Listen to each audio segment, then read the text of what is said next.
Women's equality requires access to abortion. That is the resolution that we're debating, pro or con. With that, I call this debate to order. Our first speaker is Catherine Furlani. Catherine, are you ready? You have 4 minutes. Yes, I am. Thank you. I will say I'm a little nervous. This is the first time that I'm doing this, but I'm going to do my best to present what I have to say. I agree with the resolution that women's equality requires access to abortion. And I want to start with, in 1776, Abigail Adams, she wrote a letter to her husband, John, and also to the Continental Congress on behalf of women. And she said in that letter, remember the ladies and be more favorable to them than your ancestors. Do not put such unlimited power into the hands of their husbands. Remember, all men would be tyrants if they could. Now, I had never heard that entire quote. I only heard in previous times, remember the ladies. But it seems to me that Abigail Adams probably would not have used the word patriarchy, but it is clear to me that that's what she is speaking about when she pleads with her husband about making sure that unlimited power is not given to husbands. And she reminds her husband that of something that he already knew, that all men would be tyrants if they could. The tyranny of patriarchal system existed then, and it continues to exist now. And let me just qualify too, I love men. So anything I say that's harder on men, it's not because I'm a man hater, because I'm not. But in colonial times, what I discovered as I was looking for what I wanted to say, what I discovered was that in colonial times, it was legal and safe to have an abortion. It was also condoned and it was practiced. And the first laws in the United States appear in 1821. And then the second law is in 1865. So up until that time, women had the ability to choose to have an abortion, and which would give them a certain level of control over their own lives. And it raised for me the question, what brought about this change, since prior to that, it was allowed? It seems to me that at that time, the movement to end slavery in the United States was underway, and it was gaining momentum by the mid-1800s. And obviously, ending slavery challenged white men who held all the power and dominated every sphere of life. The last thing that they would want would be to lose power over the women in their lives, most especially their wives and daughters and sisters. The patriarchal system of domination has been experienced by women in their homes, in their social environments, in workplaces, in their churches, and in the political environment. Before a woman's right to have an abortion was protected by the Constitution in 1973, I was against the legalization of abortion. I have never had an abortion. I've had 6 pregnancies, 4 children, and 2 miscarriages. But I do know a couple of women who have had abortions. And what changed for me is since that time, I began to listen more to women's stories.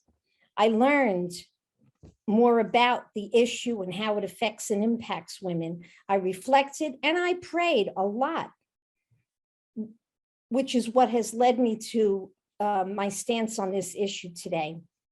I support legal access to abortion with few exceptions.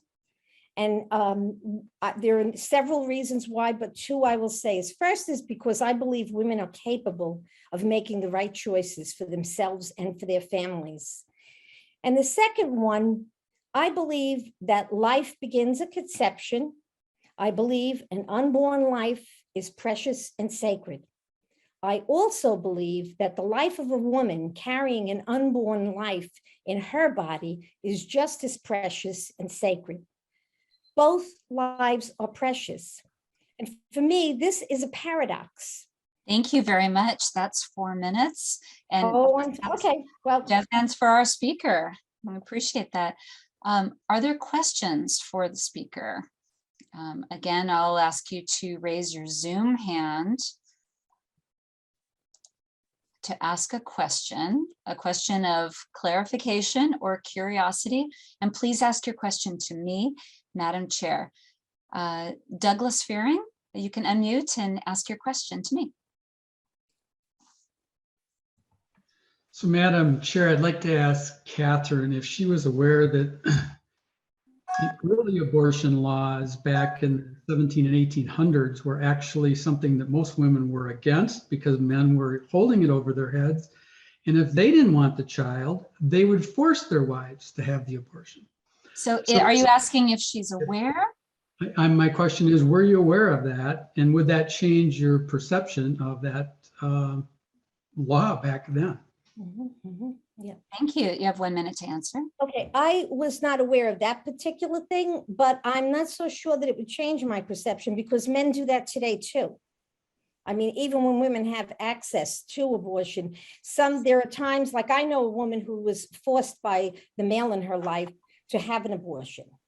Right. So, that happens. Yeah. But I think if it's a woman's choice, that she needs to have access to proper medical care. Thank you very much. Thank you for that question and for that answer. And a second question from Michelle Carr. Michelle, you can unmute, ask your question to me. Yes, I thought she did a really good job. I'd like to know what she was going to say before she ended, because she seemed to be getting to a good point, if I may ask that. Certainly. Catherine, you have 1 more minute. All righty, let me see what I was going to say. Okay.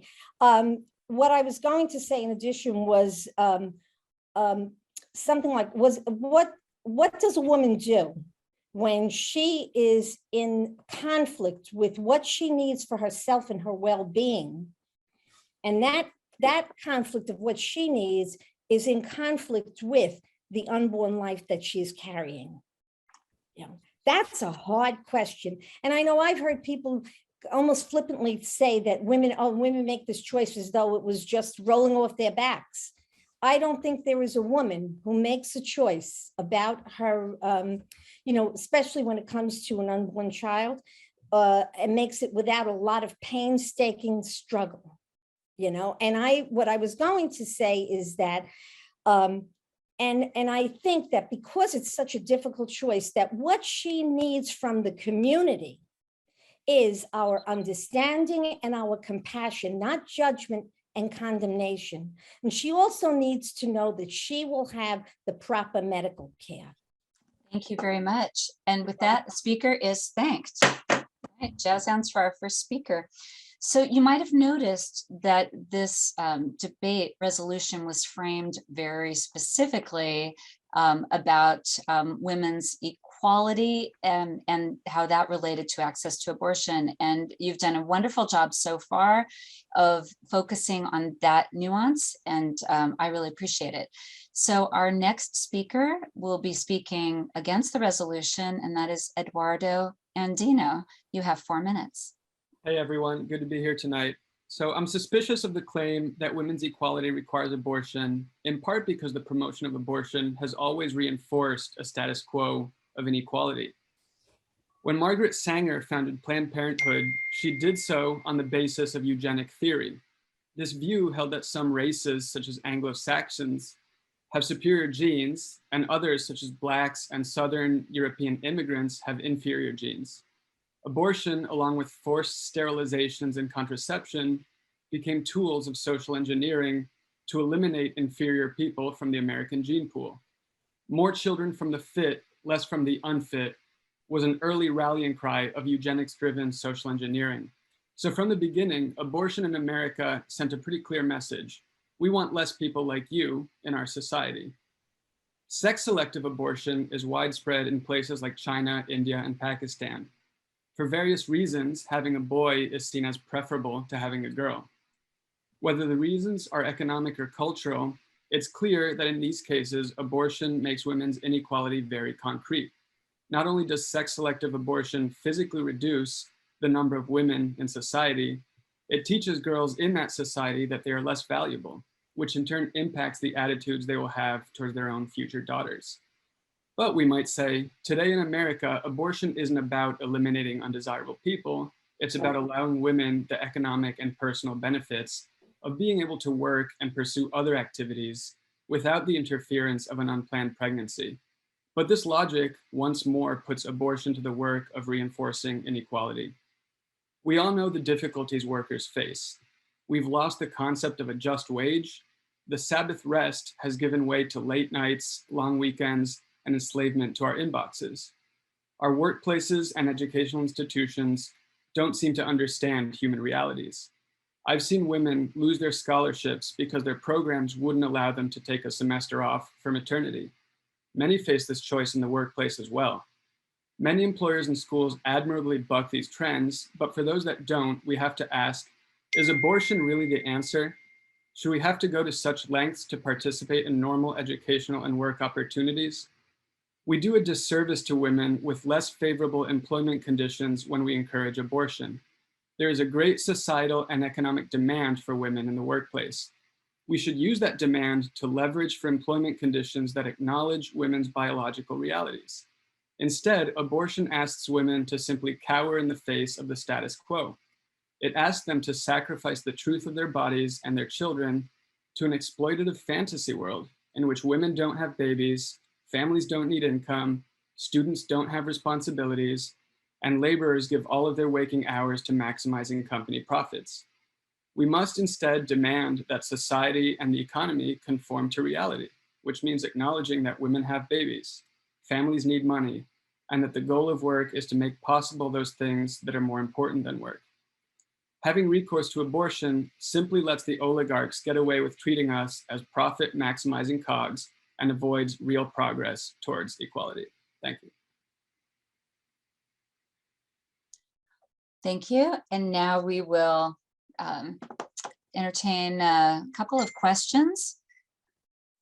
Okay, and I will start with David Froba. You can unmute and ask your question to me, Madam Chair. Yeah, Madam Chair, I would like to ask the speaker to tell us if he believes that a man should have equal equality in determining whether a woman gets an abortion. Thank you. Eduardo, you have 1 minute to answer. Whether a man should have equality in determining whether a woman has an abortion, well, I suppose it, a lot of that is context. If it's a couple and the man has gotten the woman pregnant, there's obviously a conversation there. Thank you. And a second question from Judy Doyle. Judy, you can unmute, ask your question to me. Thank you, Madam Chair. I had a question for the speaker. I found his concept of not, if we didn't have abortions, women would push the demand for humane working conditions. I found that to be an intriguing idea. And I guess my question was, I was wondering about the ethics of pushing the work and the inconvenience of pushing for that on women who would bear the consequences while we were working toward that, and not on men. That was the question. Okay, can you speak to that? 1 minute.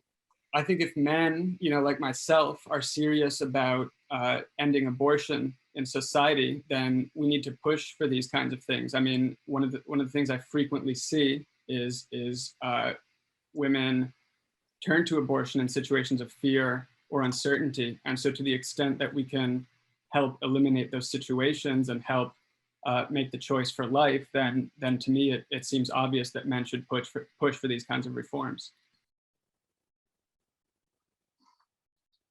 And with that, the speaker is thanked. Okay, jazz hands for our speaker. You might wonder why I wouldn't call on the other few people that have a question, but that would make one speaker speak a lot. And so we're trying to get as many voices in as we can. So we'll trust that that more information will be available forthcoming. So our next speaker is speaking in the affirmative, and that is Barbara Brown. Barbara, you have 4 minutes. I think a conservative has to be a constant advocate for personal rights, particularly in medical decisions and particularly where individual rights are equitably applied to all individuals. Now, that means I resist forced vaccinations, and logically, I must also oppose oppose forced pregnancies. Unfortunately, it feels like a number of conservatives seem to long for the good old days when women were a bit subservient, or maybe even back to 200 years ago when they were essentially the property of their husbands and fathers with little control over their own property, person, or children. Now, there is a problem with the US Constitution. It only gave full rights to affluent white men. And women have struggled to have rights to their own property, to not be beaten or raped by a spouse, to vote, to work at a professional job for over 200 years. In my lifetime, pregnant women were fired from their jobs. Even widows were often not allowed to apply for professional jobs that would feed their children. Women were deemed unfit for professional and management jobs because they would just get married and prioritize their children over their jobs. And remember, poor women always had underpaid work. Given this history, most women consider family planning to be an essential component of equality. That said, abortion isn't not acceptable as a preferred birth control method. And if conservatives were simply interested in preventing abortions, we would be spending a lot more time and energy on preventing unwanted pregnancies. If we want to reduce abortion, we then must ensure full access to birth control for every female of childbearing age. And we must teach our teens about personal responsibility of never bringing an unwanted child into the world. Particularly, we must convince our boys that they are absolutely responsible for avoiding unwanted pregnancies. Even so, there will be medical reasons for abortion. And that's entirely a personal matter for a woman and their doctor. Birth control can fail, rape happens. Women should not be forced to die of pregnancy complications. For full equality, women need access to family planning and to appropriate medical treatment, including abortion if their doctor considers it medically necessary.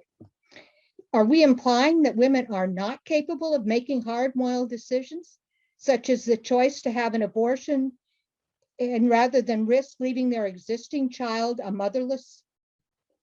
Ultimately, either women are responsible adults capable of making their own hard medical decisions, or they're not equal citizens. Men think, a moment now, you might feel, how would you feel if a female-dominated legislature denied you access to surgery for prostate cancer? We can and should significantly reduce the demand for abortions, but we need to do that by increasing the use of birth control and teaching adolescent boys that they are responsible for preventing unwanted pregnancies. And then on the margins, we need to treat abortion like any other medical issue. Minimal safety and reasonableness regulations are needed, and then leaving personal medical decisions to the women impacted, because otherwise, women really cannot take their rightful place in society as equal members, because they are continually subjected to fear, as our last speaker said, of what happens to them when they have an unwanted pregnancy, often not of their own choice. Thank you. Thank you, jazz hands for our speaker, and we will entertain a couple of questions. And I'll start with Frances Bernfeld. Frances, you can ask your question to me, Madam Chair.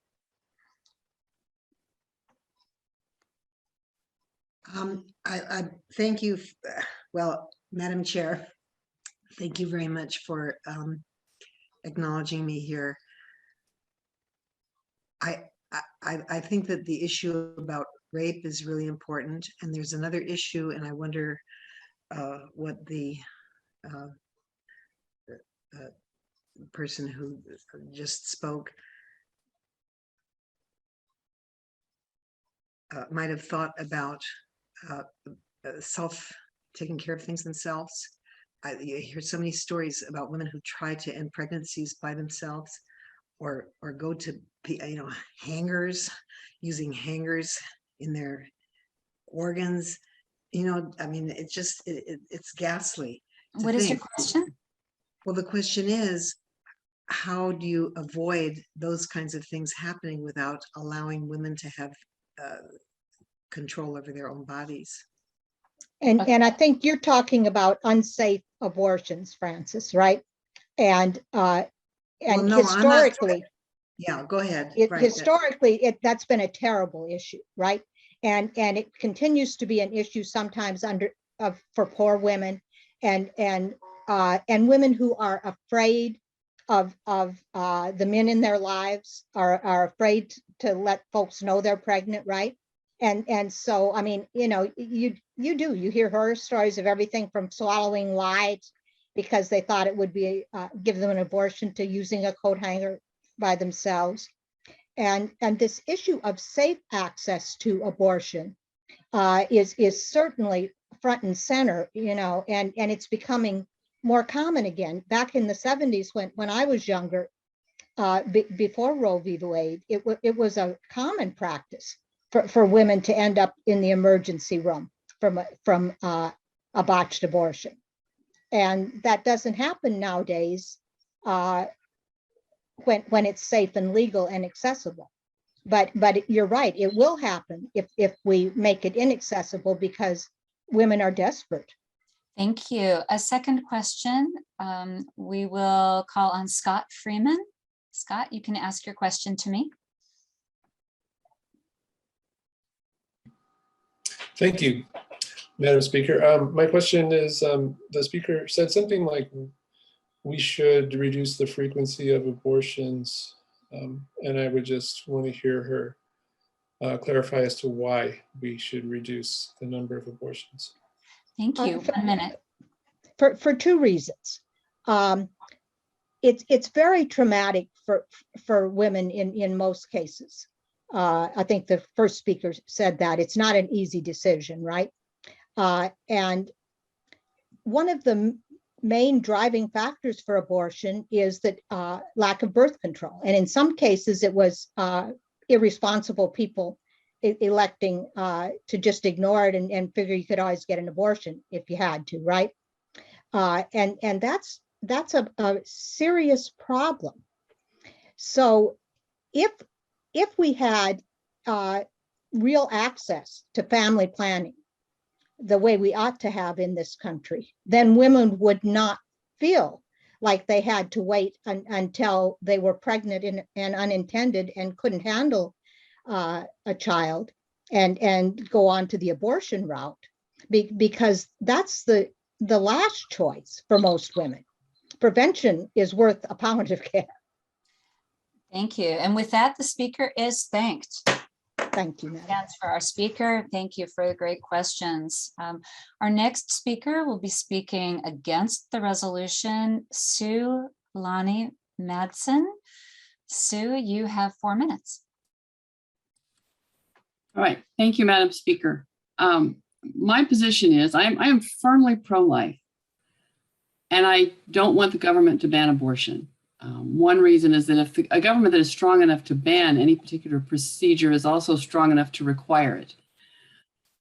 But the other reason is that we already have a robust body of ethical conversation that we can apply to situations where two lives are in conflict. And there is no getting around the fact that at conception, a new and unique human DNA is created to define a new and unique human being. There is a life there. That life may be in conflict with his or her mother's life. There may be a problem. It may be inconvenient. But in the same way that it may be inconvenient for someone to say, I'm not ready to take care of an aging mother. I'm not ready to be a daughter. So kill mom. We don't do that. We can't use inconvenience as a problem. We need to address the fear and the danger and the inconvenience. I can think of nothing more patriarchal. And this I'd be consistent with Susan B. Anthony in the first wave of feminists in seeing how abortion was used to take away women's one great superpower, which is that ability to carry a new human life into the world. And squelching that superpower is not necessary for women's equality. Women are equal. Babies are carried by women. This is not a theoretical kind of conversation. I have a goddaughter who has just announced to her mother and I that she is pregnant. It's inconvenient. It's not a good idea, but that baby is a baby. There's a person there. There are now two people to be concerned with, not just my goddaughter, but also this other person that she now carries. And to think that there's no ethical grounds on which I can say that baby should be killed. And that's what an abortion is. So we have the ethical conversations already about end of life decisions at the other end of life, not so close to the beginning, but we need to have those same conversations really all along the spectrum, from the very beginning, from conception, through all of those difficult medical situations we find ourselves in because medical science has advanced to where we can save lives, and we have to talk about quality of life. All of that has to be taken into consideration, but it all starts from agreeing that that women are equal. They have this special responsibility and this special superpower, and it needs to be exercised responsibly. And it needs to be exercised within a good and robust code of ethics. Science has just made it impossible for us to ignore life's beginning. We can see that beginning in the womb. We can see a heart beating, the start of a cardiac activity. We can see brain function. We can see movement. We can see reaction to light and to stimulus. All those things that are part of quality of life, they exist in the womb. And we cannot make women's equality dependent on their giving women the ability to kill another human being. Thank you very much. Jazz hands for our speaker. And we'll take a couple of questions. So I'm looking for raised Zoom hands. And also I'll be looking for new voices. So if you've already asked a question, I might go to the next person so that we can get a lot of voices in. So I'll call on Melanie Hudson Valley. Melanie, go ahead and you can ask your question to me. I'm sorry, I hope my sound is okay. Fine. The speaker used the word inconvenient quite a lot, and I would like an explanation of what inconvenient means to the speaker. And I want to just also kind of preface it by saying, to me, the word inconvenient is kind of understatement when sometimes that could lead to a suicide. Okay, 1 minute to answer. When you look at the statistics on reasons that women give for abortion, most of them would fit under that category of inconvenient. It's bad timing, it's the wrong person. There's a whole lot of reasons that have nothing to do with her health. The statistics on suicide post-abortion are really quite alarming. So I find, we should be doing a better job of dealing with mental health and with depression and to prevent suicide. But preventing suicide by committing murder is a bad trade-off. All right, and thank you. Second question. I'm going to call on Kay Halpern. Kay, you can unmute, ask your question to me. Yes, Madam Speaker. So I agree with the speaker that, forcing women to have an abortion can be coercive. But my question is, what would she say if a woman was raped? And since she brought it up in response to the question that was just asked, I'd also be very interested to know the source of the statistics that she quoted. Thank you. Okay, 1 minute. The source of my statistics is the Guttmacher Institute, which is a pro-abortion think tank. If you can look at their studies, and they will show the reasons. And honestly, rape and life of the mother are so small in the reasons for abortion that they're barely noticeable. Rape is a very difficult situation. I've listened to a number of women who were raped, who have given some pretty stirring testimony in how it was important for them to actually be part of giving life instead of exercising basically retrobution. And so those are very difficult. They're also very minimal in terms of the reasons. And again, we do have bioethical boards that can that we can use to speak to those kinds of very difficult situations, but that's not at all the majority. Thank you very much. And with that, that's 2 questions, right? That's right. With that, our speaker Yes. is thanked. Good job, everybody. I really appreciate the way that your questions are focused on what you have heard, and they're building this conversation. So our next speech, we're going to move to 3-minute speeches now. So you'll have 3 minutes to make your point. Oliver's going to be next in just a moment. And I want to encourage you to speak persuasively in such a way that you really feel that your point is going to come across, and try to focus in on the main point you want to make. That makes it easier for us to hear. So Oliver, you are up and you have 3 minutes. Thank you very much, Madam Chair. Due to time constraints, I'm going to skip the formal introduction. The resolution for this debate is resolved women's equality requires access to abortion. I'm here to argue yes, but I believe the resolution has an issue. Women are not the only ones with the ability to be pregnant. Transgender men and non-binary individuals can also get pregnant, and the reality is that anyone with a uterus can be pregnant, regardless of how they identify. That means that not every woman can get pregnant, and not everyone who can get pregnant is a woman. So a better resolution would be resolved human equality requires access to abortion. And to that resolution, I absolutely agree. I'm going to make an argument that I hope will appeal to those who consider themselves to be conservative or more in favor of individual rights. Conservatives consider themselves usually very often to be deontologists. They believe that the morality of actions is determined by the action itself and not the consequences of such an action. Conservatives also usually like to say that they believe in individual rights, which include the inalienable rights that are outlined in our Declaration of Independence. This is a hypothetical that I like to propose because I don't personally believe in gun control due to the statistics I've found it being ineffective at overall saving lives. But for sake of argument, if banning all guns did save lives, would you all be in favor of that? I would suggest that the average conservative would say no, because so even if it did save lives, they'd be against banning firearms because it violates the Second Amendment, and more specifically the right to self-defense or to defend yourself. That is a deontological perspective. So let's try to extend that to some other rights. The inalienable rights outlined in the Declaration of Independence are life, liberty, and the pursuit of happiness. Pursuit of happiness was derived from the 17th century English philosopher John Locke, who originally coined it life, liberty, and property. And as can be seen by many early documents and Jefferson himself, pursuit of happiness was the pursuit to own property, as that's what made them happy. So the right to own property is one of the inalienable rights, meaning that it cannot be infringed upon, not even to save another person's life. You are not required by law to give up your house to save another person's life, and your body is an extension of your property, as you essentially own yourself. Therefore, you have an inalienable right to self-ownership. You cannot be required to use your body to save the life of someone else, as I mentioned, via organ donation or other method. Therefore, since the right to self-ownership is inalienable, can the government violate that right to save someone else's life?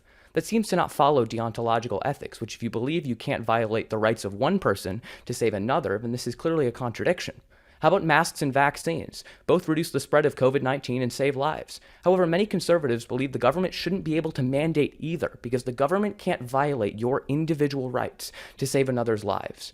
Therefore, can the government violate a woman's individual rights to save the life of a fetus? It seems to be logically inconsistent to believe that the government can't violate your individual rights when it comes to those other scenarios, many of which involve cisgender men, but can do when it comes to involving a woman and her child. Another argument is because the fetus needs a woman's body for survival, that therefore she's entitled to it, but I quickly ask from a conservative perspective, do you really believe that needs constitute rights? Healthcare, housing, and food are all considered human needs for survival, but it would be accurate to say that most conservatives don't believe that you should be automatically given those just because you need them. Therefore, from a conservative perspective that supposedly values individual rights, it is clear that access to abortion is essential to equality. Thank you. Thank you very much, Oliver. Jazz hands for our speaker. We'll take 2 questions, and I'm going to call on Scott Freeman. Scott, you can unmute, ask your question to me, Madam Chair. Okay, thanks. I didn't expect that because I've already asked a question. But nice job, Oliver. You're very articulate. My question is, I think we probably maybe generally agree that there are 2 bodies involved when a woman or person with a uterus is considering an abortion. So I guess my question is, would you not agree that the right to life is the more fundamental right and the right upon which all other rights rest. Okay, 1 minute to answer, Oliver. Absolutely. Thank you for your question, Scott. What I think is really important to acknowledge is I'm skipping the whole person of debate. For sake of argument, I will grant the pro-lifer that the fetus from conception is a person. However, let's say they're two separate bodies. It doesn't necessarily matter because in every other area of the law and how we apply our society, bodily autonomy absolutely outweighs the right to life. You cannot be forced to donate an organ or any other part of your body to save someone else's life, even if you were to put them in a position where they need your body for survival. A hypothetical I like to use is, let's say that I'm driving recklessly and I hit you with my car and cause you to need my kidney for survival. You can't sue me for my kidney. That's not a thing. I still have a right to bodily integrity, regardless of whether or not I supposedly put you in a position where you need my body. Also, this would entail that if a child needs a bone marrow transplant once it's born, that the father should be obligated by law to provide it. Because if we're going to say that the government has the ability to mandate that a woman use her body to sustain the life of a fetus for the first 9 months of pregnancy, that would mean that a man would have to do the same after birth. So that's all I have to say on that. Thank you. And for a second question, I'll call on John Dykers. John, you can ask your question to me, Madam Chair. Madam Chair, would you ask the speaker if he would consider it child abuse for a mother to abuse cocaine or smoke cigarettes? All right, 1 minute.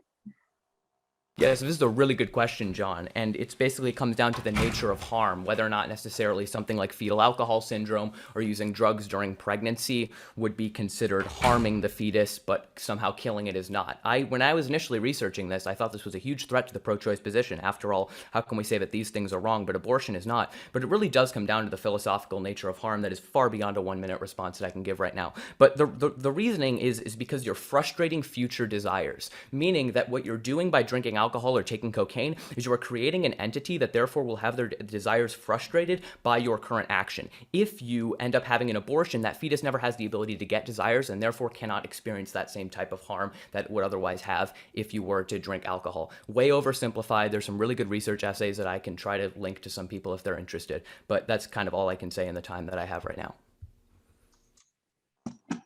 And with that, the speaker is thanked. Jazz hands for our speaker. All right, we are going to move to a speech against the resolution. I'm going to call on Michael Blissenbach. I like your name, Michael. That reminds me of how I feel when I listen to music by J.S. Bach. I'm sure you've never heard that one before. So Michael, you have 3 minutes. Thank you, Madam Chair.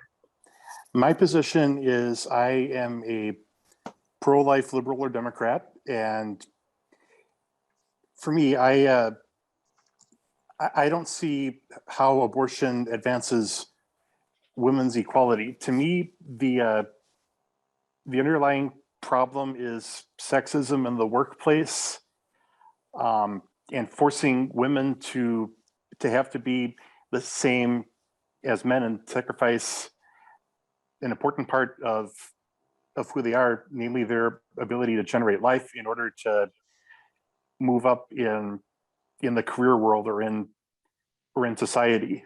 I have friends on both sides of this issue, and I appreciate the civil tenor of the debate.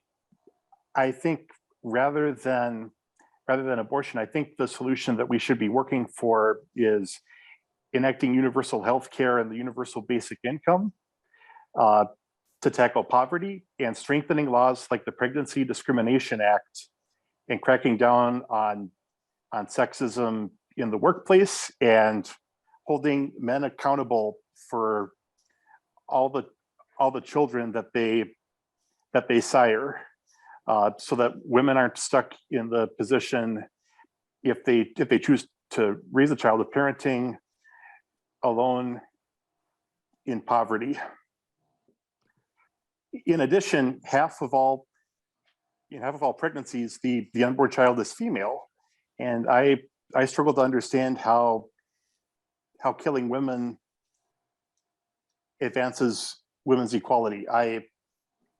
like I've mentioned before, I have friends on both sides of this issue, and I respect where people on the pro-choice side are coming from. I just don't see how abortion advances women's equality. Thank you, Madam Chair. Thank you. Jazz hands for our speaker. All right, we'll take a couple of questions. So I'm going to look at my participant list here and look for someone that I haven't heard from yet. So Rob Lee, you can unmute, ask your question to me, Madam Chair. Thank you, Madam Chair. I wonder if the speaker understands and appreciates the fact that for many instances, this is not a simple choice or consideration of convenience or inconvenience or having to work or not work, but these are some of the most private, most emotional, most difficult choices that people have to make in their lives, and why we would allow the ability for somebody to take care of themselves, their family, and their personhood in the way that they need to. And what is your question? Sorry. The question is, does the speaker understand and appreciate that there are instances where it's not a simple decision about convenience or having to work? Thank 1 you. minute to answer. Thank you for your question. I understand that this is a complicated and emotional issue. I guess two things. I don't think, as a consistent life ethic advocate, I don't think the solution to any problem is violence. And I think in that situation, our efforts are best spent on addressing the needs that are leading to the woman to consider that option. I think we have an obligation to help people that are in tough situations rather than destroying life. But I understand and respect where you're coming from on that. Thank you. All right, and a second question. I'm going to look for someone I haven't heard from yet. Michael Mauser, you can unmute, ask your question to me, Madam Chair. Yes, I'd be interested in learning whether the speaker can envision any circumstances under which he would think an abortion was required or should be permitted, or whether he's against abortion, sort of totally for some reason. Thank you. 1 minute, Michael.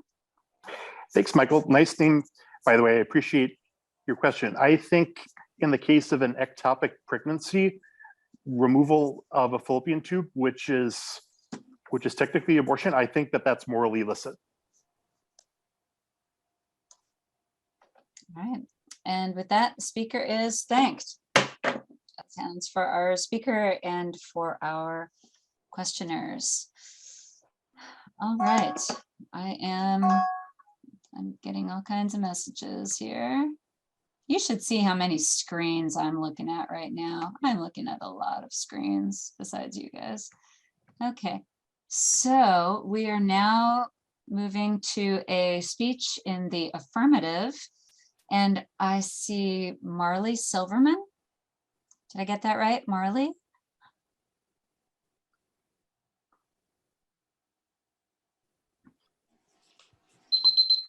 Yes. Is that right? Okay, Marley, you have 3 minutes. Thank you. For 50 years, abortion has been legal in our country, has been the law of the land.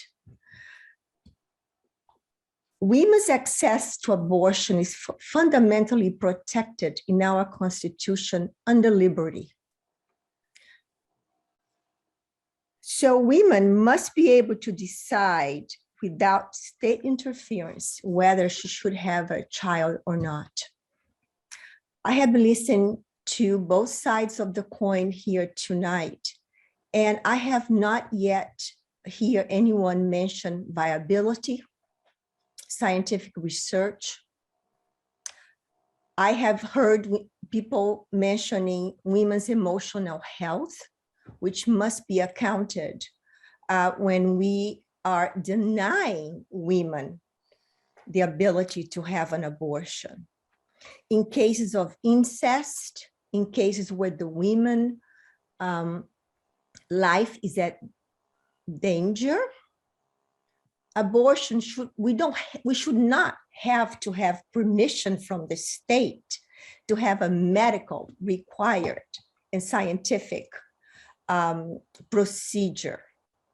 So liberty, if we all think about, just like the younger man said earlier, we think about conservative views, religious views, and all of these things are being imposed on women throughout this country now.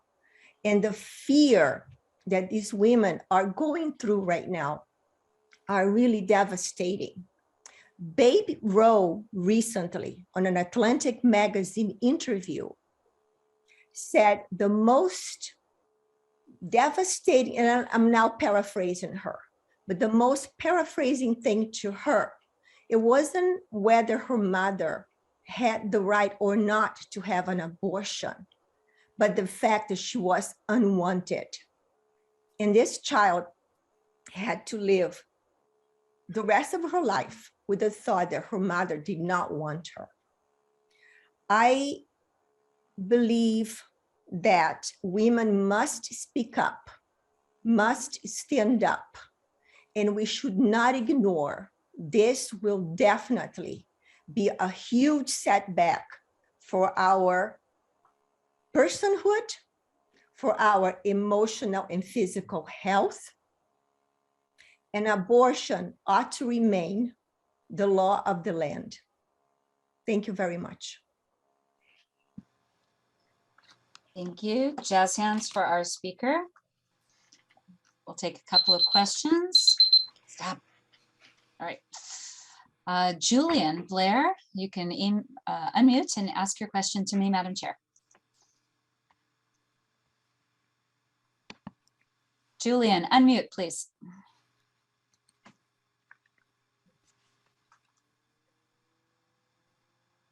Okay.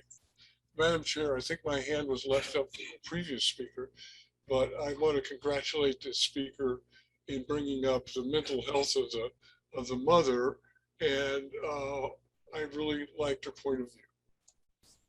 So I don't really have a question. Okay, I'm going to move. Speaker.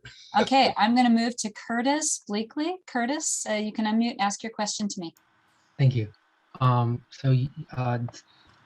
Chair, the speaker mentioned about the Atlantic magazine interview and talked about how the child in the Roe v. Wade case had to live like the rest of her life knowing she was like unwanted.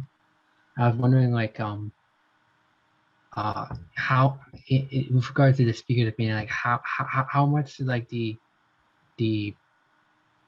testimonials and so forth of like previous children who the parents wanted to abort take like precedent, like take importance in this issue.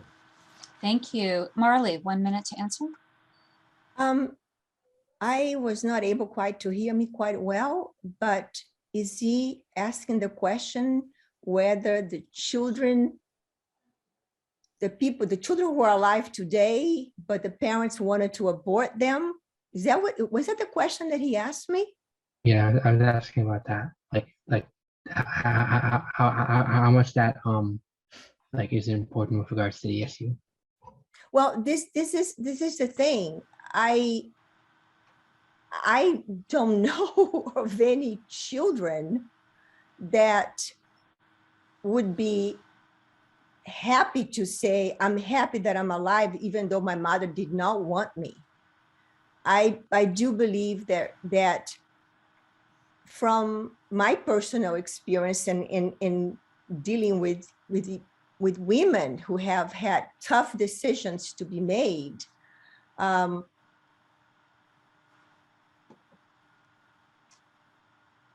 I don't know how to answer your question because it's somewhat illogical to me.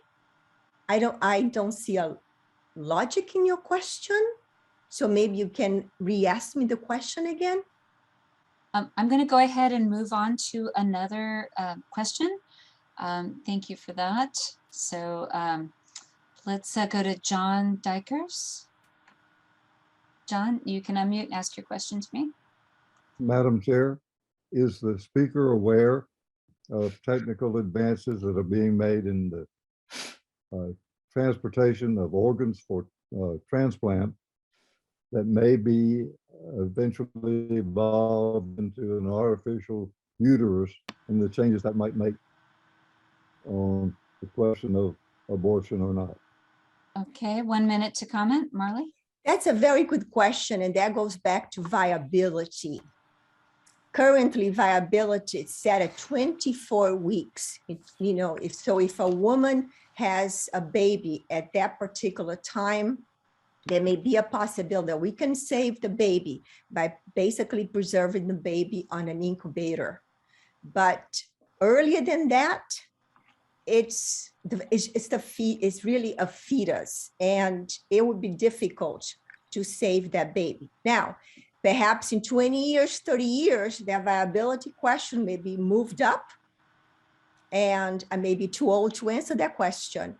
But yes, I do believe also the science probably would be able to answer that possibility, but then we create another ethical and emotional questions is who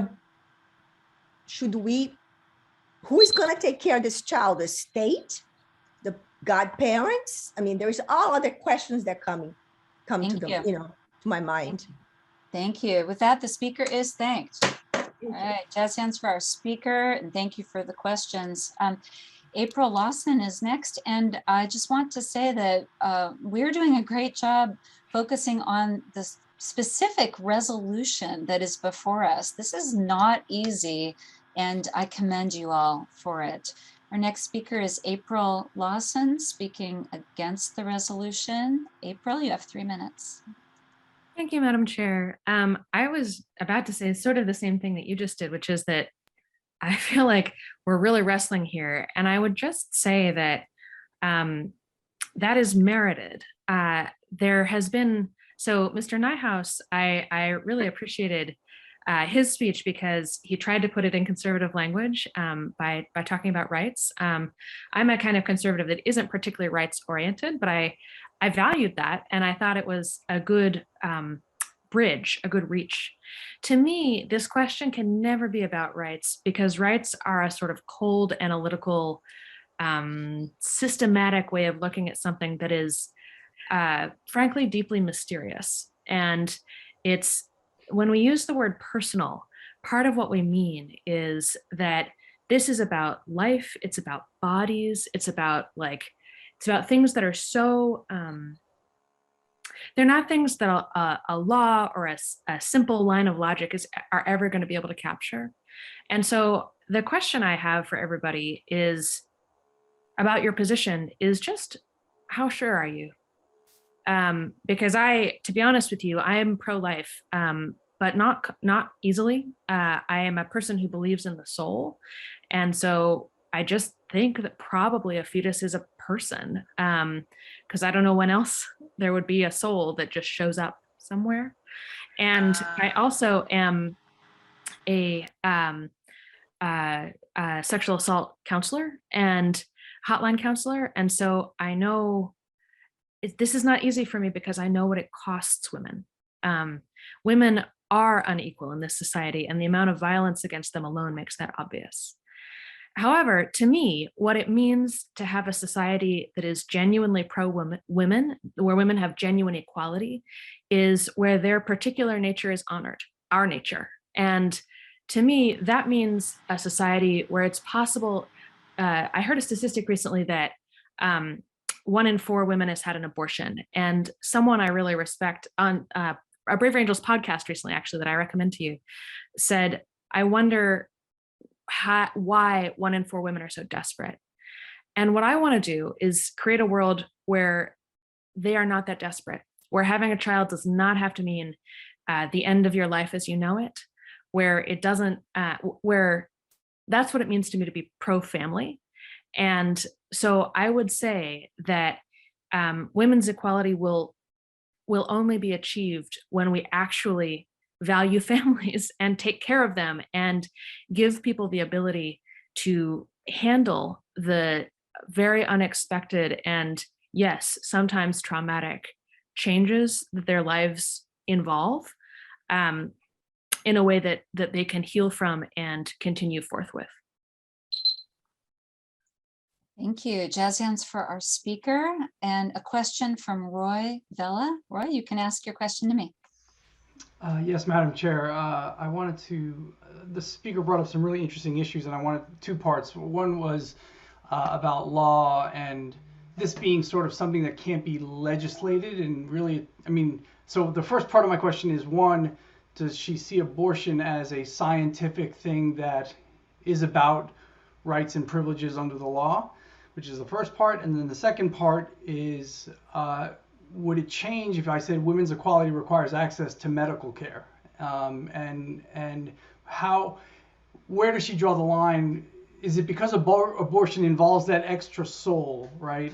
In the language that she used. And I would just say, I lost my daughter Samantha. Okay. She was born at I just wanted to really quickly note, my daughter was born at 23 weeks. She lived for 3 months. She couldn't have lived without science at all. Like, she would have been born and died immediately. So I'm just curious what she thinks about that, medicine versus abortion. Absolutely. Yeah, sorry. Thank you, Madam Chair. I thank the questioner for his question, and I would really love to know more about that story, if he would like to give a speech or anything. So to me, we of course have to have laws about this. The problem with it is that there's a genuine tragedy, I think, on both sides. On one side, I think it's murder, and on the other side, I think it's infringement of the state into places it should never go. And so what I'm seeking is a way of thinking about this and a way of approaching it as a society that goes beyond law and says, yes, we have to have laws about this, but can't we build something that actually makes it possible to, that really gives women choice, where they actually can choose any of the things on the table and have them be good choices. So I don't think, obviously women deserve access to medical care. I think in cases of life of the mother, this is different for me. Yeah, I think I'm out of time, so that's what I'll say. Thank you. We'll take a second question from Oliver. Oliver, you can unmute, ask your question to me. Absolutely. Yeah, great. Thank you so much. I really appreciate your speech as well, and I thought it was very genuine and heartfelt. I think my question would be, I'm largely concerned with the legality aspect, because largely I don't really care that much about kind of what people's personal convictions are. Obviously, I think they're important, but at the end of the day, unless we're getting legislation down on the books that's going to, restrict people's rights. So my question would be, one, you said that the reason you believe in fetal personhood is because of the soul. I think that is very often considered a religious argument. So I'd be curious, do you believe in illegalizing abortion? And if so, do you see that there could possibly be an issue? And this is totally contingent on whether or not you believe so. Do you believe that it could become an issue? Because that's a religious justification for your position. I apologize for the length of the question. I think abortion is fundamentally, I would point to a really good article by Leah Sargent in the New York Times that argues that viability is the wrong standard, because what this is ultimately about is human dignity. Science will make viability an ineffective line before too long. And I think that you're right, the word soul, or he's right, the word soul does come from religion, but dignity doesn't. And I think that for most of us, if we ask ourselves carefully, this baby who is a little bit premature, this baby who is more premature, do we think there's something there that matters? I think most of us would say yes. And so I'm not asking that we look at this without recourse to the law. Obviously, we have to have a law about this. But I think that the law that, with regard to women's equality will be best served by building a society that makes it possible for women to take the choice of life with fewer consequences. Thank you. With that, the speaker is thanked. jazz hands for our speaker and our questioners. And by the way, if you did not know, April Lawson is our director of debates, and she's somewhere else in the country right now. Where are you, April? Florida at a conference. She's in Florida, working on behalf of Braver Angels, and you can also hear her on the current Braver Angels podcast with 3 other young women discussing this topic, and I do recommend it to you. All right, so our next speaker will be Ilona, speaking in favor of the resolution. Ilona, you have 3 minutes. Hey, can you hear me? Yes, go ahead. Thank you. So I want to tell a story about 20 years ago. This is a true story about my cousin who was pregnant with her 2nd child. She was an older mom, and she really wanted this child. At the 20-week ultrasound, the child was diagnosed with trisomy 18, which you can Google. Trisomy 21 is Down syndrome. Trisomy 18 is much, much worse, and most of these children do not live. My cousin most likely would have allowed a natural death for this infant, this fetus. However, it might have died. But she already had a very high needs toddler to care for. And she was having, for the 2nd time, hyperemesis, which is severe nausea, vomiting, because of the pregnancy. And that was true for her first pregnancy too, not just morning sickness and not just the first trimester, but all the way through.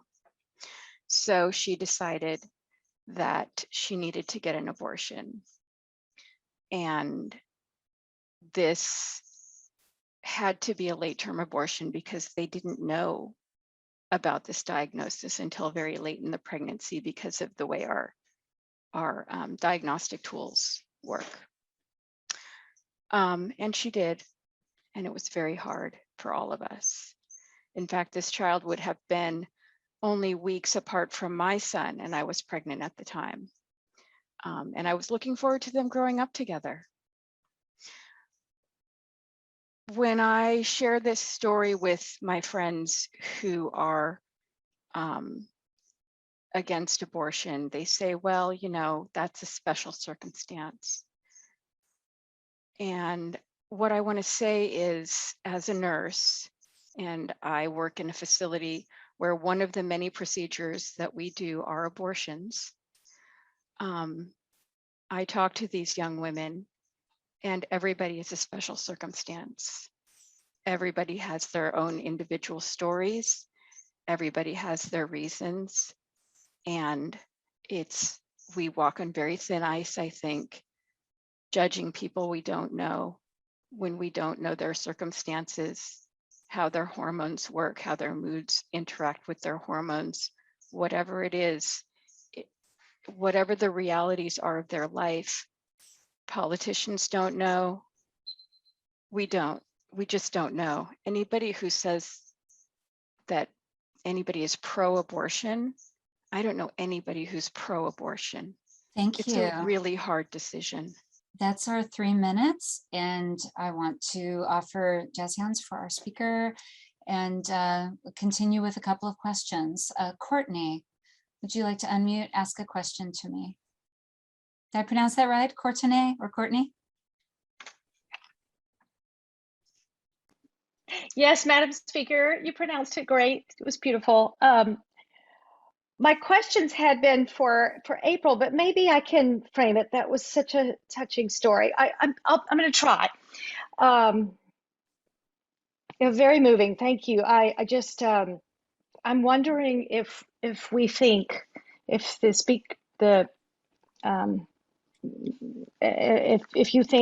thinks that aside from the law, there could be better ways to discourage abortion, especially given that my understanding from what I've read is that it has decreased over the last several presidents, regardless of their stance on the issue. Okay. And That's so, my question. yeah. If there are other ways. Yeah, 1 minute to answer. Absolutely. I think that as previous speakers have said, to address issues of poverty, allow birth control to be readily available.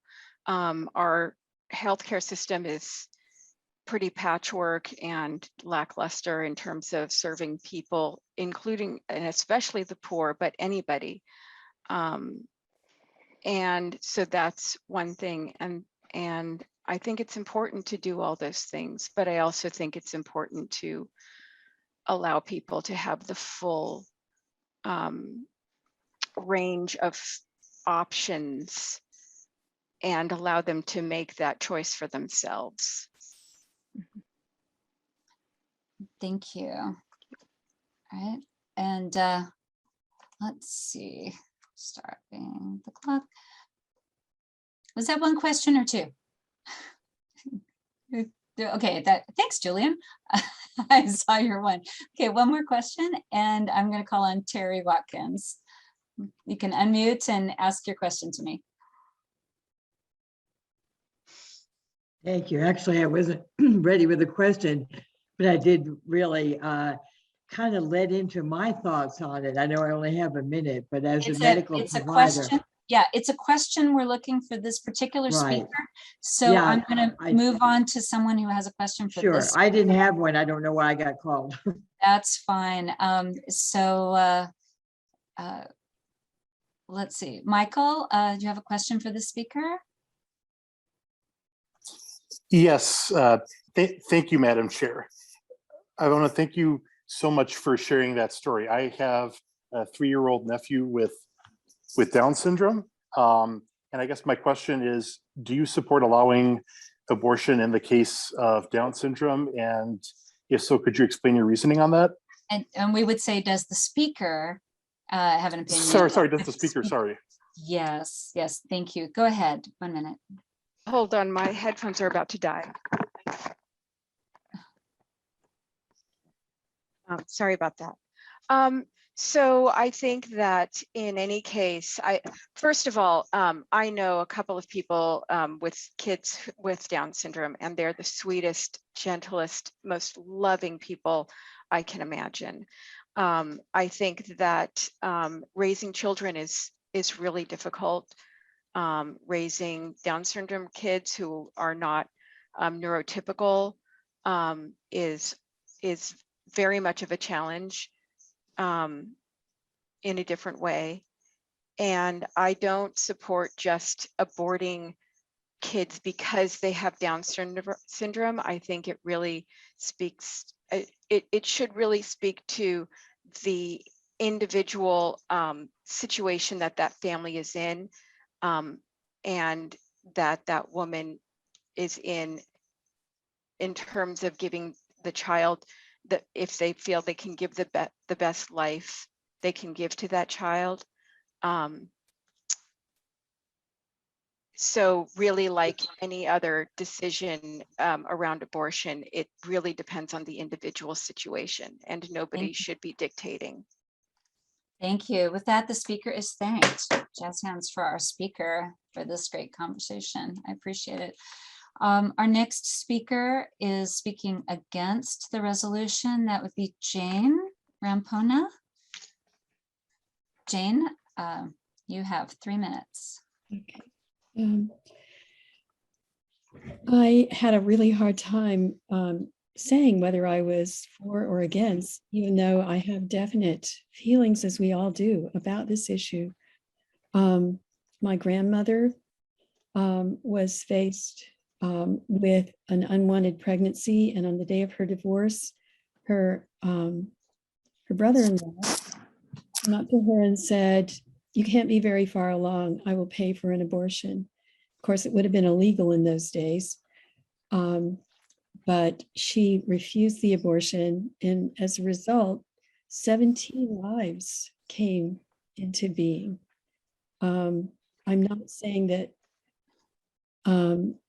that it was easy because my mother we're told she passed last summer, but she told of being hungry and dressing in rags.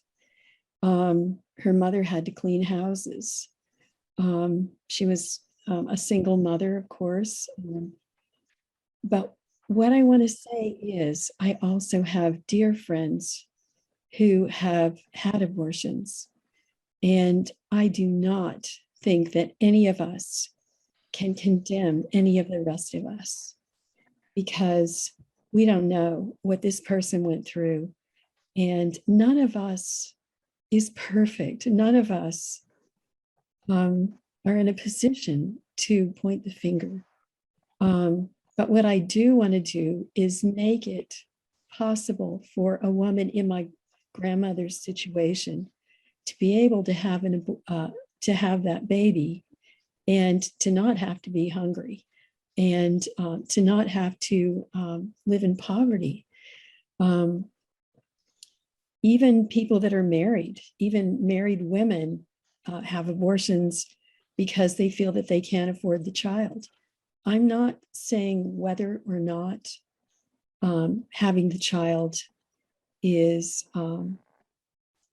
something that we need to decide on. I'm saying that, I'm sorry, I'm not saying whether or not she makes a decision to have the child or have an abortion is something that I feel we can help her with. Whether or not you think that she's making the wrong decision to have an abortion, if we can reduce the numbers of abortions, if we can do something to help babies to make it, babies like my mother and all my brothers and sisters and all of our children and grandchildren, then I think it's worthwhile. And we know that the ways that we do that are the safety net. And that's why I have made a decision to vote blue in the past 5 years. Yeah, because Thank you very much. That's 3 minutes. And I'm going to move forward without questions this time. Jane, you're off the hook. Thank you very much for your speech. With could I that, say one quick thing because I don't have a question? Okay. Okay, and the quick thing is, now I don't remember the quick thing. I'm sorry. We'll have a round at the end also. With that, the speaker is thanked. The All reason right, I'm moving thank you. forward is that we have a lot of people lined up to speak, and I'm committed to letting you go at 10 o'clock. So we're going to move to 2-minute speeches without questions, and we'll go back and forth, affirmative, negative. So our next couple of people, it'll be Tom Daly, and then Jennifer Roth, and Steve Haney, Douglas Fearing. That's those are the next 4, and then we have a few more people that are on deck as well. So Tom, you have 2 minutes. Thank you. I want to share my views by telling you a story. I'm a retired priest. I uphold the principle that life is a gift and that society does not have the right to terminate life, whether it's a convict on death row or a fetus. But what brought about my present conviction was a parishioner who came to me. She was recently divorced, getting out of an abusive marriage. She had 2 children. A year after her divorce, she became pregnant in what she calls an emotional rebound. She wanted me to take her to another city to have an abortion. I asked her to share with me why she thought she wanted an abortion. She said, it's not that I want an abortion, but I have 2 children. I have no job. I have little training. I want to go to college and support myself, but I can't do that with one more child. I have no family to support me. I am desperate. I cannot imagine bringing another child into this situation. I, in that situation, learned to put aside my theological doctrines and felt my heart being pulled by this woman's situation. I tried to see her whole situation and not only this one decision. And I could not bring myself to think that society's laws would tell her that she must live under that condition of another pregnancy. It was a heart-wrenching decision. All my theories and theological reasoning were diminished when confronted with real life. And the morality of forcing this woman into a bleak situation was just unbearable. So yes, I became convinced that women must have the right to make decisions that are in their best interests, for only they have the full view, the full picture of all the parts of their life that impinge on that decision. Thank you. Thank you, Tom, and speaker is thanked. Speaking against the resolution, and remember we're speaking about equality depends on access to abortion. Jennifer Roth, you have 2 minutes.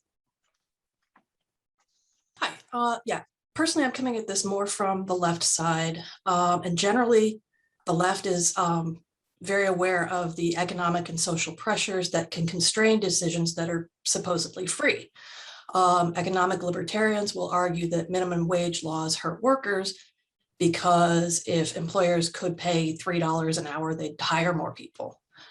But a leftist would argue that a person who's working for poverty wages or a person who is working in dangerous conditions isn't doing that because they've made a free choice among multiple viable options. They're doing it because they need money to live, and so they don't have much of a choice.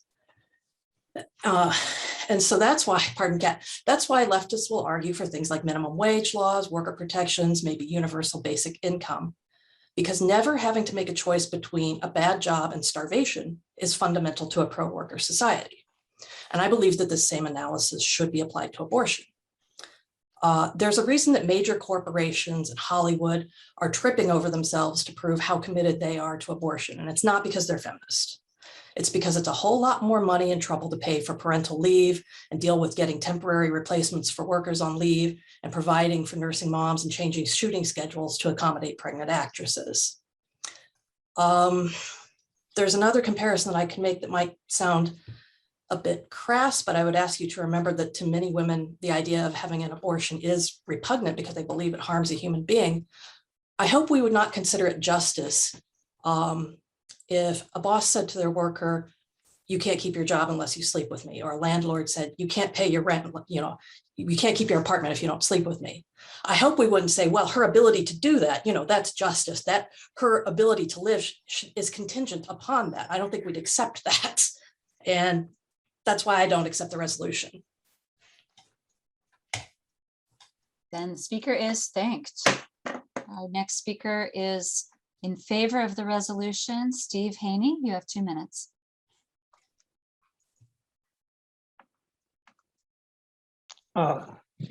Yes, so I am in favor of the resolution, but I believe it's the wrong question.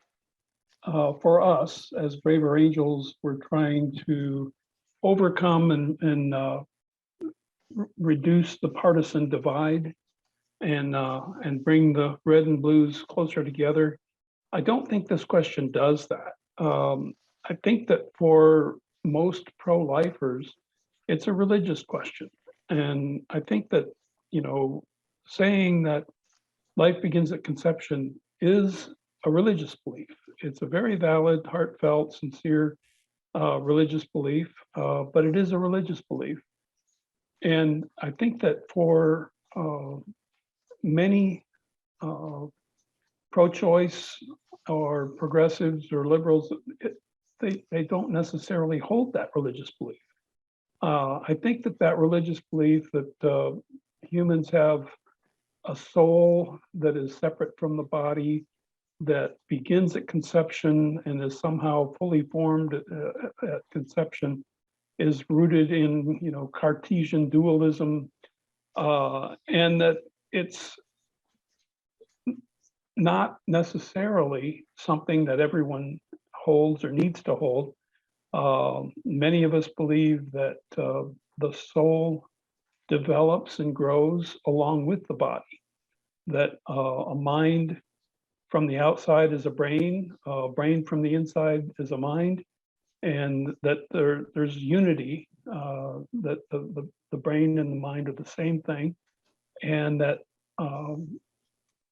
you can't have a soul without a brain in the very, very early stages of embryonic development, and that brain develops gradually over the 9 months. So it's a religious belief, and we can't impose that religious belief on those that don't hold it. And with that, the speaker is thanked. Our next speaker is Douglas Fearing, speaking against the resolution. Douglas, you have 2 minutes. Thank you, Madam Chair. I'm speaking against the resolution. I believe that this is not a women's equality issue, but a human rights issue. I have to, Steve brought up that he doesn't think life begins at conception, but I am reading right now from an article from the American College of Pediatricians, March 2017. It says, as far as human life per se, it is, for the most part, uncontroversial among the scientific and philosophical community that life begins at the moment when the genetic information contained in the sperm and the ovum combine to form a genetic unique cell. It goes on and says, however, what is the controversial is really all about is not whether it is a human being, but is it a human person? The article then says, nonetheless, one could sensibly make the case that personhood can only exist if a living human being, and that the division of these two entities are arbitrary at best. It is in the embryonic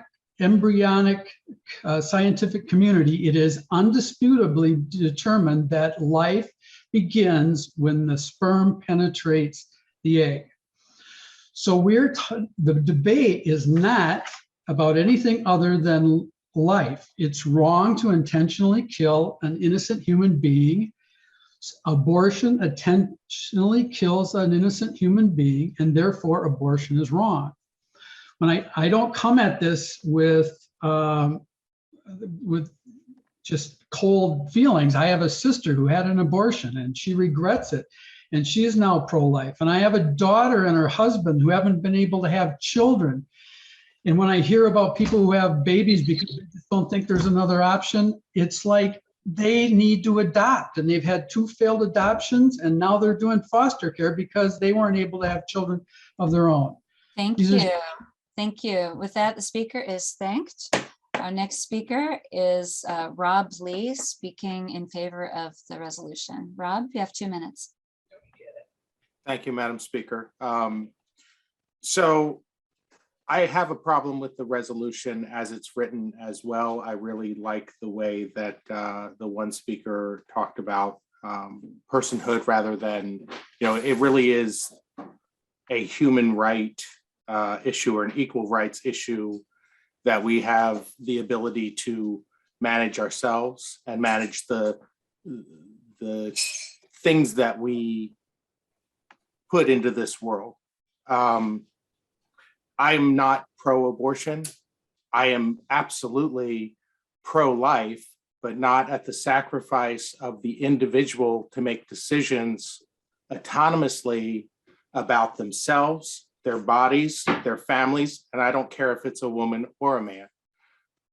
Abortion for women is an equal rights issue because it is a uniquely female issue, or, and I know there's some controversy about that, and there's some other ways to look at that, but, basically women who are pregnant, people who are pregnant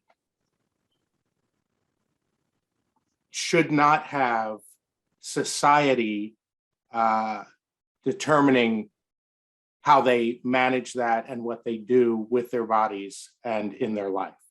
The one speaker talked about, society does not have the right to terminate life.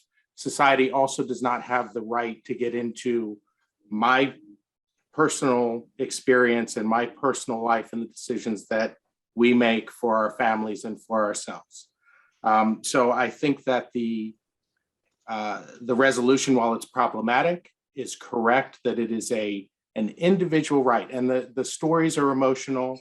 The feelings around it are very strong, but nobody takes this lightly. The concept that people lightly make these decisions is just wrong. And the stories that are emotional one way or another are just wrong. These are personal, private decisions, and the ability to make those decisions amongst ourselves must be protected, in my opinion. Thank you. Thank you. And Thank you, with Madam that, the Speaker. speaker is thanked. We'll have one more 2-minute speech, and then we'll be going to our next steps round. Shane Levitt has signed up to speak against the resolution. I know there are a couple other people that also want to speak. Shane, you have 2 minutes, and then we're moving to our next steps.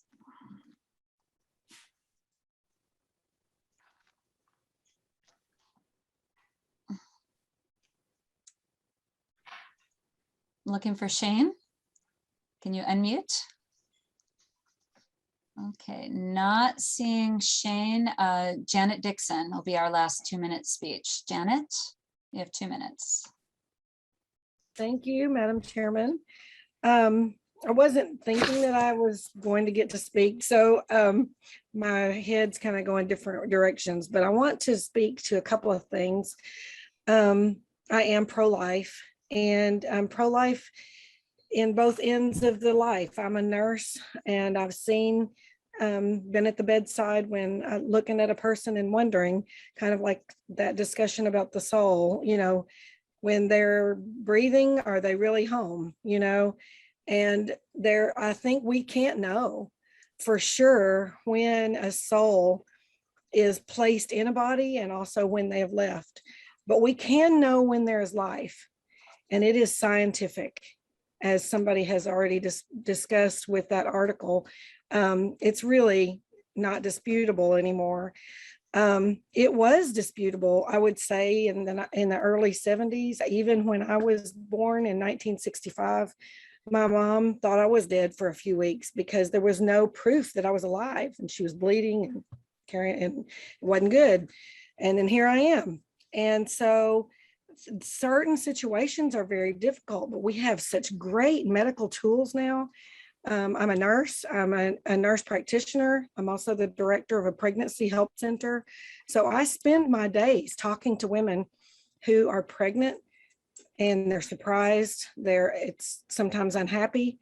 But I heard somebody talking about how I wish there was another way for us to address this topic. And what we in the pro-life pregnancy help community, and we're nationally talking all the time about ways that we can help women handle their pregnancies without abortion. How can we make this become an unthinkable thing? And I honestly think that it is increasing their equality, enabling them and empowering them to make choices that are good for themselves and for their babies. Thank you, Janet. With that, the speaker is thanked. So that's a great segue into our next round, which is next steps. And you'll have up to 30 seconds. We'll invite you to raise your Zoom hand. This is not a time to make a position speech. So please do honor the spirit of it. We're talking about next steps. So given that it's going to be 6 months before a Supreme Court decision from this week's discussions, and given that there's so many great ideas that have come out in these speeches, what would you say are some next steps for the kind of conversations we should have, the kind of policies we should be supporting? What would you recommend as a next step? And we're recording this, so that is great because that preserves our comments. So thank you for your hands raised already. And I'm going to limit it to 30 seconds each. Be particular, brief, what is the word? Exact. Okay, and I'm going to start with having my participant window open. Linda, your next Hi. steps. Yes, I think next steps, I believe that my personal journey has been one of pro-life as well. But I too, like a lot of the people, have seen that my personal experience has been different than other people's personal experience. And I would honor them. So my daughter would say, well, you're really pro-choice.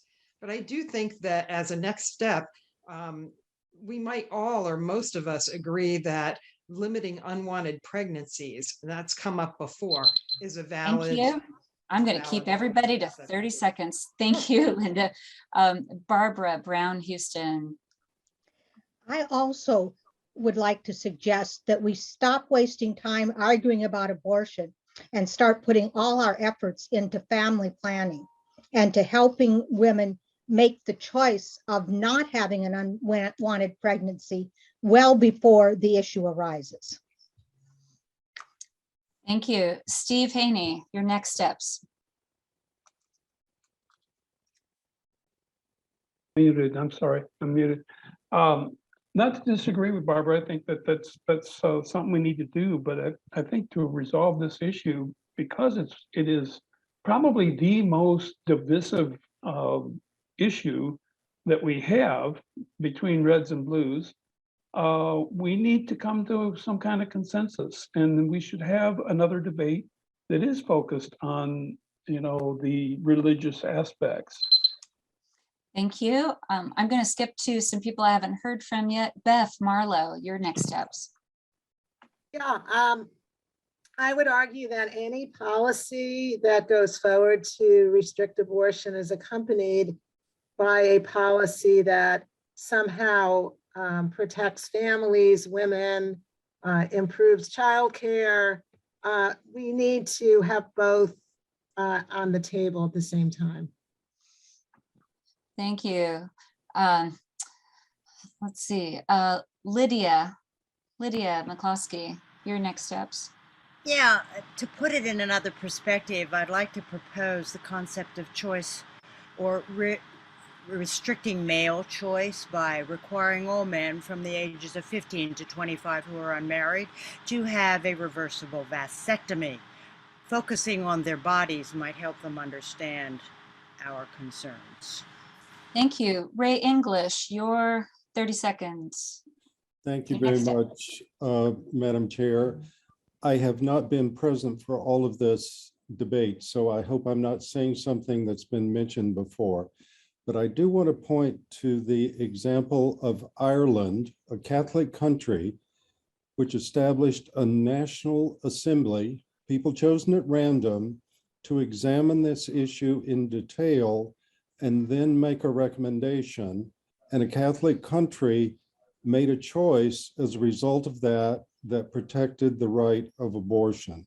It's a great example of a way for a country to deal with a controversial issue in a way that brings out all of the concerns and reaches a reasonable conclusion. Thank you. George and Linda Thompson, your next steps. Yes, I worked at Planned Parenthood over 15 years, and I know that the rich will always find a way to get their abortion. This happened in the 60s before it was illegal and legal, and it will happen now if these states require so many restrictions. So I think we should have fundraising for women to go to a place that is safe and where it is legal. Thank you. Wayne, Ode or Odie? Wayne, what's your next step? You're muted, Wayne. Unmute and tell us what your recommended next steps would be. I just want to say that I'm a retired veterinarian and I have been involved with euthanasia on many occasions. It has always been my belief and that the owner is the only person that can make a life or death decision in that situation. And I believe that a woman is the only person that can make a decision whether to have an abortion or not. And the government should stay out of it. Thank you. We're talking about next steps. Paul Croce or Croce, what are your next steps? Okay. Yeah, I can hear you now, Paul. Go ahead. What are your next steps? The statements tonight and 5 decades of polarized debate give witness to all these deep values. Access to abortion speaks to the rights of women to maintain their freedom at crucial moments in their life. But restrictions on abortion speak to the rights of the unborn simply to live at their moment of innocently entering the world. The majority of citizens are willing to support wartime actions with enormous destruction and loss of life, along with enormous arms industries and robust military footprint around the world. But a vast majority of citizens would also prefer to prevent war and would not choose themselves to go to war. Thank you. Diplomatic missions, Thank you. I'm looking for next steps. Maria McCormick, what are your next steps? I think this might have been said before, but just to reiterate that I think having policies that are pro-family, that encourage women to have families, but also continue to work and provide support. And I feel like that's something I heard tonight from people on both sides of the aisle, on both sides of the resolution. So it's powerful. Thank you. Ruth Adrian, what would you recommend for next steps? My next step is to pray that Roe versus Wade will not be overturned. Thank you. Paul Anderson, what do you recommend for next steps? For a next step, I would like to see more discussion of how men can get their skin in the game here, because I feel that it's putting undue burden on women. This making it entirely a woman's problem is also part of the problem. So yeah, hey, how about we do some research, better research on male contraception?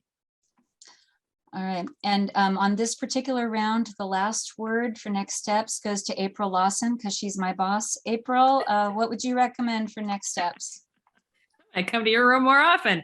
I think that there's actually an enormous amount of common ground here. People want to reduce unwanted pregnancies and to make pregnancy more realistic and livable for people. And I'd like to see a discussion that started with those premises and had a lot of creative thinking, like the idea that was just said.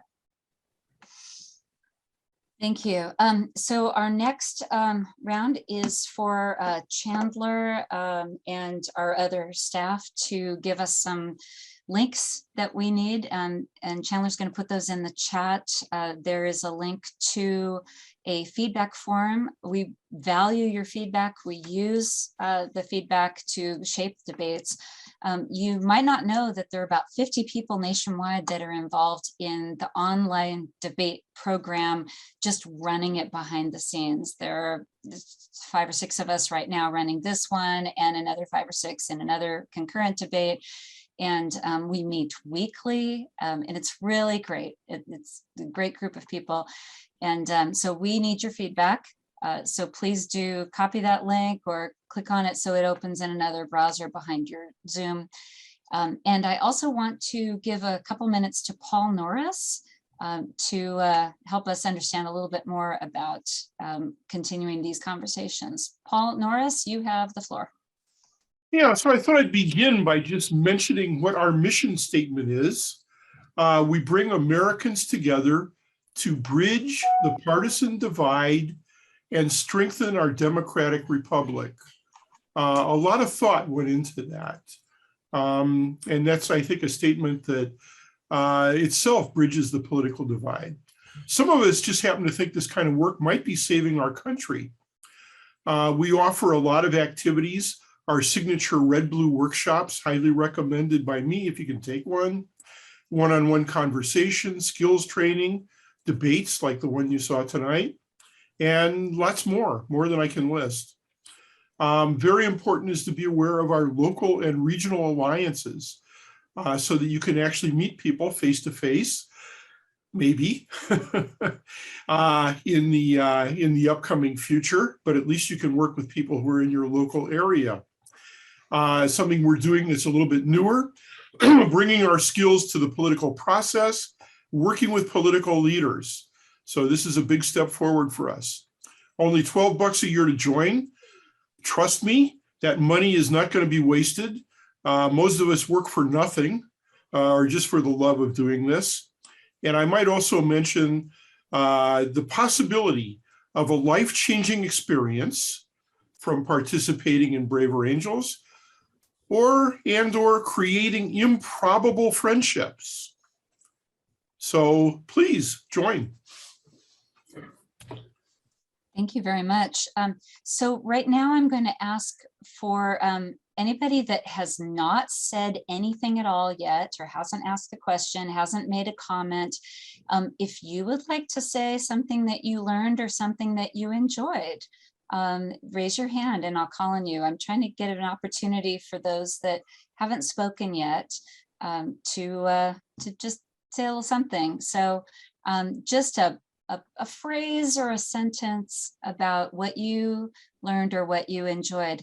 And we're also going to open up the general chat so that the rest of us can write. You can write down what you learned or what you enjoyed. We keep that chat and we use that also to help with our feedback. So let's keep it positive, people. What did you learn or appreciate or enjoy? And I'll start with Susan. Susan Faust. Oh, me. Susan Faust would be me, and I want to say I loved Ray English's idea about following what Ireland did and have some actual debates. Use the Braver Angels tools and this question to help us learn how to work together. Thank you. Susan De Gaia? De Gaia? That's right. And thank you for calling on me. I wanted to share how much I appreciated Stephen's comments about the unity of the body and soul. That is what I also believe. And so I'm in opposition to those who would force us to carry pregnancies based on separation of body and soul. Thank you. Thanks. Again, something you learned or something you enjoyed. Annie Godfrey. I really enjoyed everyone's willingness both to speak and to listen on this very difficult issue. Thank you. Glenn Zeider.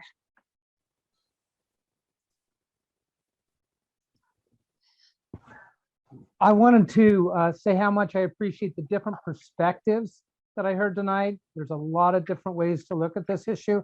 I also want to commend April and Monica Guzman on the podcast or the roundtable discussion. If you get a chance to watch it, it is great.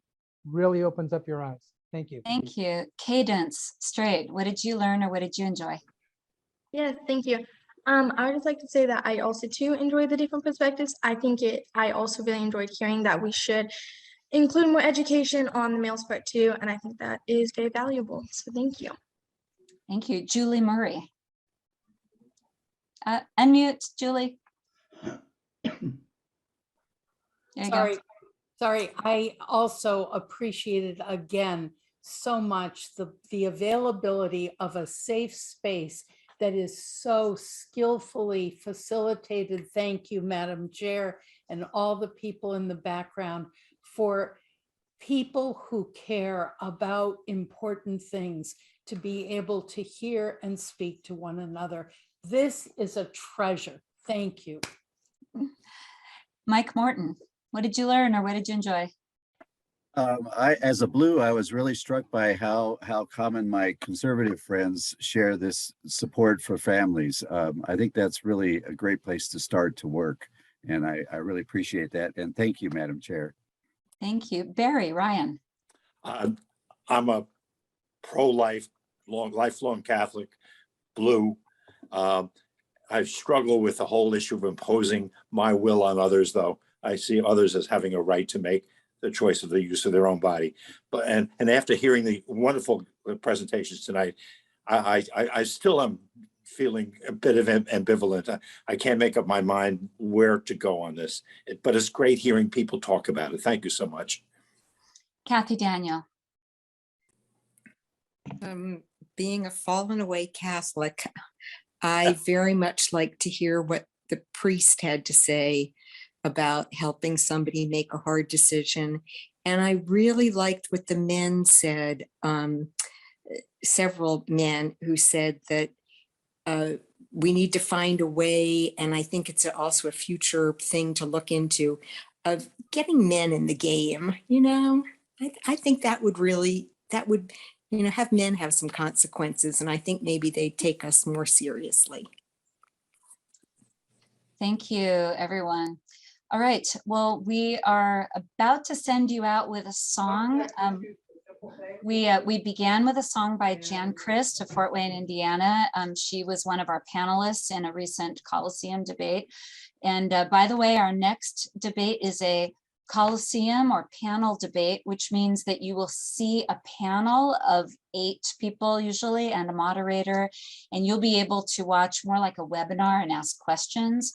That's the kind of debate we're having next time on December 16th. The topic is sex work, and it's going to be really interesting with a lot of good speakers. So we'll send you out with another song by Jan Christ. This one she wrote right after Hurricane Katrina. She called it a song for New Orleans, but also she calls it a song for hard times. And she asks the question, love, are you listening? Beautiful lyrics, and she's accompanied by her husband on the djembe. And with that, we'll say good night. Here we go. 2, 3, 4.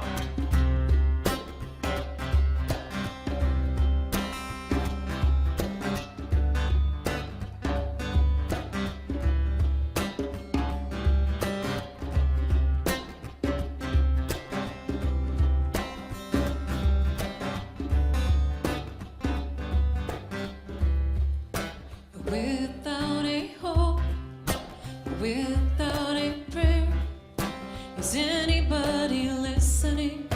Is anybody there? Does anybody know? Does anybody see? Does anybody care? Do they just not believe?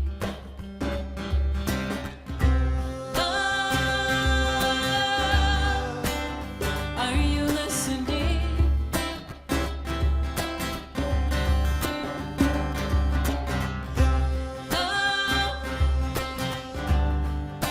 Are you on your way?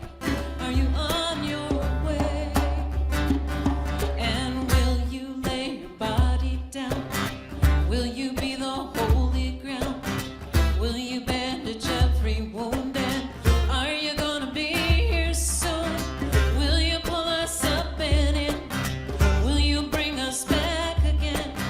Are you here to testify that love will act and not stand by? It's hard to hang on, it's hard to let go, so hard to do, and it's harder to know when you are down on your luck, down on your knees. There are more storms in the wind, might be no reprieve.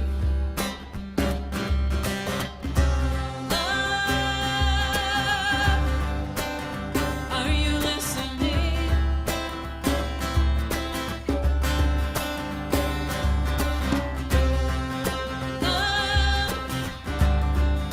Are you on your way? Are you on your way? And will you lay your body down? Will you be the holy ground? Will you bandage every wound? And are you gonna be here soon? Will you pull us up and in? Will you bring us back again?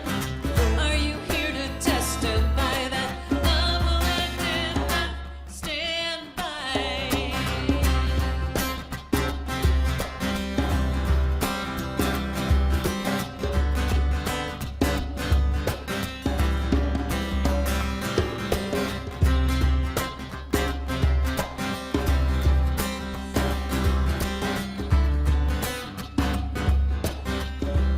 Sometimes the deck is stacked, the race is fixed. You're a target if you stand, but you know you can't just sit.